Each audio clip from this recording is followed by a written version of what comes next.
মার্কিন হামলায় কেন এবার ভিন্ন প্রতিক্রিয়া দেখাবে ইরান? দেখুন, ইরানে কিন্তু পরিস্থিতি এখনো স্বাভাবিক হয়নি। পরিস্থিতি কিন্তু দোনো দিক দিয়েই গোলমাল রয়েছে। একদিক দিয়ে ট্রাম্পের যে হুমকি এবং অন্যদিকে ইরানের যে গণ আন্দোলন, সেটা নিয়ে ইরানের পরিস্থিতি কিন্তু এখনো স্বাভাবিক হয়নি। তো চলুন আমরা একটু জেনে নেই মার্কিন হামলায় কেন এবার ভিন্নতা প্রতিক্রিয়া দেখাবে ইরান। প্রতিবেদনে বলা হয়েছে ইরানের জলসীমানার কাছাকাছি পৌঁছেছে মার্কিন বিমানবাহী রণতরী ইউএস আব্রাহাম লিঙ্কন নেতৃত্বাধীন নৌবহর। এ বহর যত কাছাকাছি হচ্ছে, ওয়াশিংটন ও তেহরানের মধ্যে সরাসরি সংঘাতের আশঙ্কা আরো বাড়িয়ে তুলেছে। ইরানের সাম্প্রতিক বছরগুলোর মধ্যে সবচেয়ে ব্যাপক ও সহিংস বিরোধী দমন-পীড়নের প্রেক্ষাপটে এই সামরিক মোতায়েন পরিস্থিতিকে আরো জটিল করে তুলেছে। বিশ্লেষকদের মতে যুক্তরাষ্ট্র ও ইরান এখন আগের যেকোনো সময়ের চেয়েও সরাসরি সংঘর্ষের কাছাকাছি অবস্থানে রয়েছে। শুক্রবার ৩০ জানুয়ারি বিবিসির এক প্রতিবেদনে এসব তথ্য জানানো হয়েছে।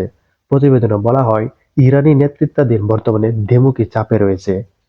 অর্থাৎ একদিকে শাসন ব্যবস্থার পতনের দাবিতে ক্রমবর্ধমান গণ আন্দোলন ইরানে চলছে, অন্যদিকে মার্কিন প্রেসিডেন্ট ডোনাল্ড ট্রাম্পের অস্পষ্ট কিন্তু হুমকিমূলক অবস্থান। এমন একটা অবস্থানে আছে ইরান, মানে দ্বিমুখী হয়ে গেছে আর কি। এর ফলে শুধু তেহরান নয়, গোটা মধ্যপ্রাচ্যে উদ্বেগ বেড়েছে। বিশেষজ্ঞরা বলছে, যুক্তরাষ্ট্র যদি ইরানে সামরিক হামলা চালায়, তাহলে তেহরানের প্রতিক্রিয়া আগের মতো দৃঢ় ও হিসাবিও না হতে পারে। সাম্প্রতিক বছরগুলোতে ইরান সাধারণত বিলম্বিত ও সীমিত প্রতিক্রিয়া কৌশল নিয়েছে। ২০২৫ সালে ২১-২২ জুন যুক্তরাষ্ট্রের ইরানের পারমাণবিক স্থাপনায় হামলা চালানোর পর কাতারের আল উদেইদ মার্কিন ঘাঁটিতে ক্ষেপণাস্ত্র হামলা চালায় ইরান। তখন যুক্তরাষ্ট্র দাবি করে হামলার আগাম সতর্কতা দেওয়ার ওয়াশিংটন ক্ষেপণাস্ত্র প্রতিহত করা সম্ভব হয়েছিল এবং কোনো হতাহতের ঘটনা ঘটেনি। এটিকে ইরানের পক্ষ থেকে শক্তি ও প্রদর্শন করেও বড় যুদ্ধ এড়ানোর চেষ্টা হিসেবে দেখা হয়। ঠিক একই ধরনের ঘটনা ঘটেছিল ২০২০ সালের জানুয়ারিতে।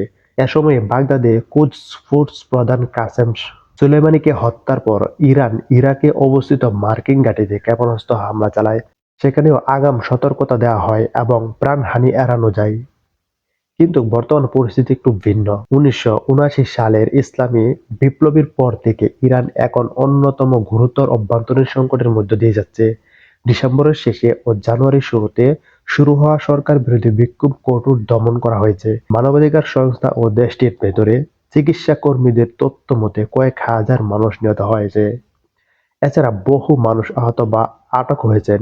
তবে ইন্টারনেট বন্ধ ও তথ্য প্রবাহ নিয়ন্ত্রণের কারণে এসব সংখ্যা স্বাধীনভাবে যাচাই করা সম্ভব নয়। ইরানি কর্তৃপক্ষ মৃত্যুর দায় অস্বীকার করে একে সন্ত্রাসী গোষ্ঠীর ষড়যন্ত্র বলে দাবি করেছে। দেশটি ইসরায়েলকে অশ্লীলতার জন্য দায়ী করেছে। সর্বোচ্চ নিরাপত্তা পরিষদের কর্মকর্তা এই আন্দোলনের গত গ্রীষ্মে ইসরায়েলের সঙ্গে ১২ দিনের যুদ্ধের ধারাবাহিকতা হিসাব বর্ণনা করেছেন। এসব দমন-পীড়নের যৌক্তিকতা তৈরিতে ব্যবহৃত হয়েছে বলে মনে করছেন বিশ্লেষকরা।